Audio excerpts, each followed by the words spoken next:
Good day everyone. My name is Joshua Daniel Lintag and this is my Arriba journey. And makita dito yung RE2 launch page. So click lang natin to. Then this is my BEC family. So ito yung introduction ng RE launch page ko.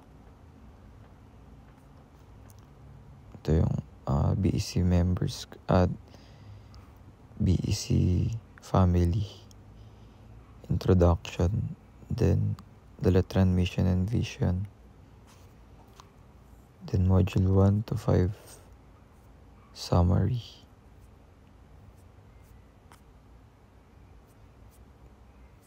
then proceed tayo sa Silo 1, then ito yung Silo 1 summary ko, then Silo 1 prayer.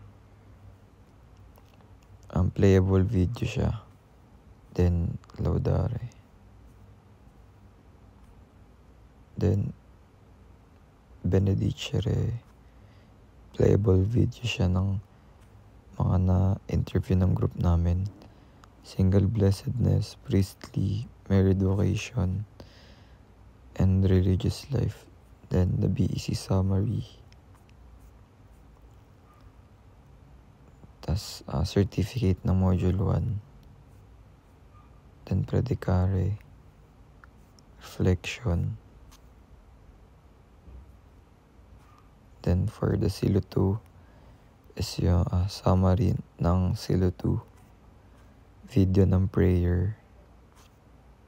Then yung Laudare, prayer din. Then yung genogram. Tas genogram sharing of our group. Then copy ng community service ng Benedicere number 2. Then the video planning na ginawa namin through online. Tas certificate ng module 2. Tas reflection ng module 2. For Silo 3, ito yung Laudare ko, family meal namin. Then yung Psalm 91 prayer. Then sa Benedicere 1, ito yung Sunday worship sa bahay. Pinicturean ko lang dahil hindi pwedeng videohan yung pagdarasal. Ayaw po kasi nung lola ko. Then family meal. Ito po yung family day. Lumabas lang po kami sa nagmowa po kami at kumain. Then Psalm 91 prayer. Ito yung documentation naman nung nagbenta kami. Then receipt and narrative report. Ito yung narrative report. Then ASL reflection. Then yung certificate ng module 3. After nun is self-reflection ng module 3. Then for Silo 4 is yung video ng Laudare, love letter to God. Then sa Laudare naman, yung RE roleplay, ito yung script.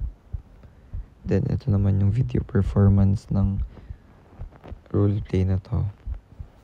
Then sa predicare naman is yung certificate ng module 4. Then self-reflection siya. So lastly, Silo 5 is prayer na naman, marriage reflection. Then Benedicere ng Filipino Catholic parenting. Then ito yung video niya to sum it all up.